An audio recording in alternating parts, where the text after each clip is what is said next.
Today we're going to be talking about the Omen, and I don't mean the shitty ass movie or its equally shitty remake. I mean the interesting, horned, cursed individuals we come across throughout the lands between. At first glance they might resemble the Herald Knights of the Ringed City, with their massive cleavers and rather rotund frames. However, upon closer inspection, they seem to more closely resemble the Ogres of Blighttown from the original Dark Souls that wielded poison clubs and hurled boulders at any who trespassed, possessing nearly the exact same build as the Omens encountered across the lands between, although lacking the horns. Many even refer to the Omens found in-game as Ogres, which is a more or less fitting description given their hulking frames and brute strength. In short, Omens are cursed people born with horns and other grotesque deformities.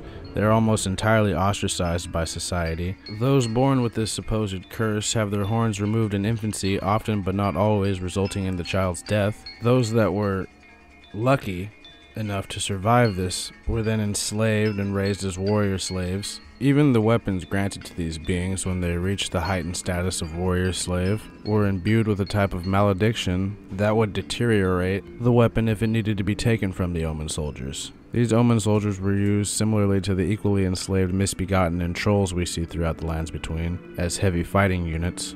An example of one of these enslaved Omens can be found at Stormvale Castle, in the company of some dogs and some exile soldiers, and a rather large group of them can be found in the Altus Plateau near the abandoned Coffin Grey site. These ones could have possibly escaped their enslavement, but it could go either way. They could also be acting as sentries here, which could be likely as we do see an Omen King currently on the throne in Lanedale, but again, all speculation. Although I do think it's safe to say that Morgott's title as the Omen King it likely just means that he is a king who is an omen and not the king of the omens, although that probably goes without saying. Now we know that the regular omens that survive having their horns cut off are used as slave soldiers for lords and nobles. What about ones born to lords and nobles? These regal omens do not have their horns removed and are instead kept in the sewers deep beneath the city of Lanedale, in an underground sewer system known as the Subterranean Shunning Grounds. Two famous examples of regal omens would be the twin sons of Godfrey and Marika,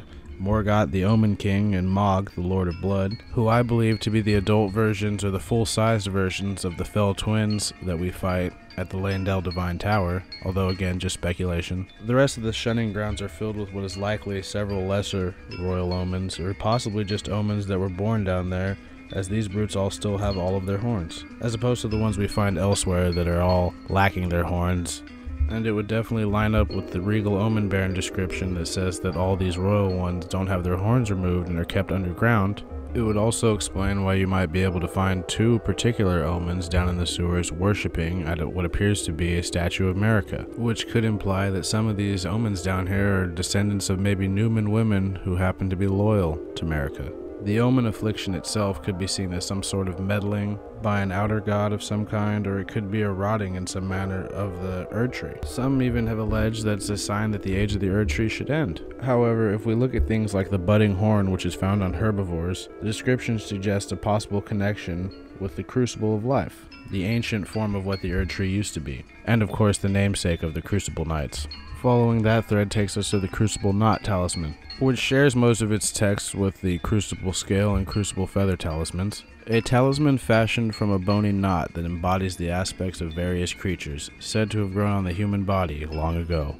A vestige of the crucible of primordial life, born partially of devolution, it was considered a signifier of the divine in ancient times, but is now increasingly disdained as an impurity as civilization has advanced. This basically alleges that humans originally did have horns, way back before the age of the Erd Tree. One interesting takeaway from this description could be the fact that it mentions that the knots were born partially of devolution, which could imply that the Omen curse or affliction is simply just humanity regressing back to its natural state after having suffered under the age of the Erd Tree for God knows how long, because as we know, the Erd Trees are simply a conduit that the space god Elden Ring uses to siphon power from the lands between, and we see during his fight that there's several other Erd Trees off in the distance, so perhaps there's more than one lands between or area that he siphons power from. Again, that's deep tinfoil hat theory. Also, the last bit of the description seems to reference the omens specifically when it says that the horns were once considered a signifier of the divine back in the day, but now they're seen as impure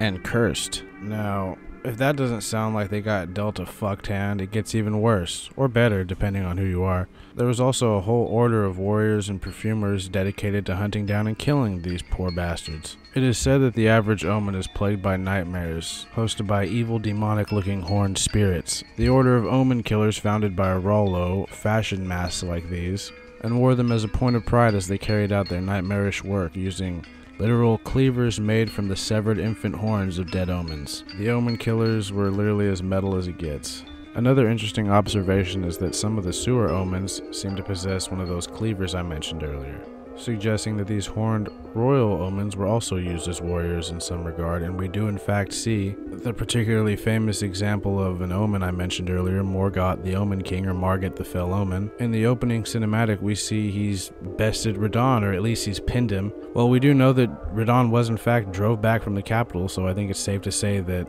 Morgott defeated him. The brute strength he got from his omen status likely had something to do with this, as Radahn is often called the strongest demigod, although I think that ranking doesn't really factor in Mog and Morgott, as they were kept secret and hidden away. Morgott and his brother Mog also appear to be able to create copies of themselves, albeit weaker ones, as we encounter Mog in 2 places and Morgott in potentially 3 different locations, all with dialogue. Every omen also has a shackle, and Mog and Morgott were no different. It's tough to say who made these shackles, but going forward we do know that they are able to bind these particularly powerful demigods to Earth for a short period of time, at least in their first phases. The shackles themselves we also can see on any omen warrior in the game dragging behind them, which could just be a reference to the fact that they were enslaved, or perhaps a portion of their power is dampened by the shackles. The shackles themselves are likely another instrument of control and humiliation, as we see have become a common theme when it comes to the omens. Despite their almost universal pariah status, there are those who do revere the omens. We see that the omens possess the ability to spit wraiths at us in combat. This is likely due to the omens' association with the spirits of the dead, as mentioned in the description for the seedbed curse, and reinforced by the wraith calling bell's description, which describes the gold-tinged wraiths as the vengeful spirits of those who died cursed and couldn't return to the Erd Tree. Due to these descriptions and the fact that so few enemies in the game are even associated with the wraiths, it appears that the wraith callers seem to revere the omens in some way or another, which could possibly make them the mysterious makers of the Omen Baron and the Regal Omen Baron, who I still haven't figured out who made. It should be noted though that the Wraith Calling Bell's wraiths do magic damage and that the Omen Baron's ones do holy damage. Now, whether this is a gameplay oversight or intentional is really up for debate, but if it is intentional, it could mean that there is no association between the Wraith Callers and Omens. Just felt like I needed to add that.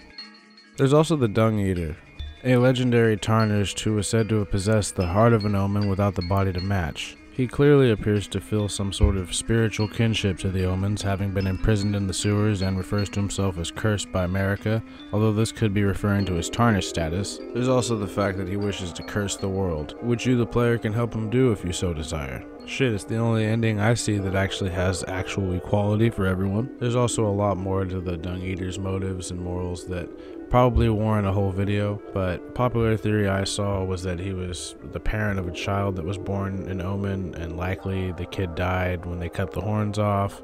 That led him to go mad and hate the gods and want them all to suffer like he did, which is, definitely a possibility. Although I suppose that might make him a bit too sympathetic. He also brutally murders and then defiles the prawn man, which is pretty fucked up if you ask me. But basically, the manner in which the Dung Eater kills people, he defiles them and leaves a seedbed curse on them, which breeds the curse and keeps the dead soul from returning to the Erd Tree, which then turns that dead person into a wraith.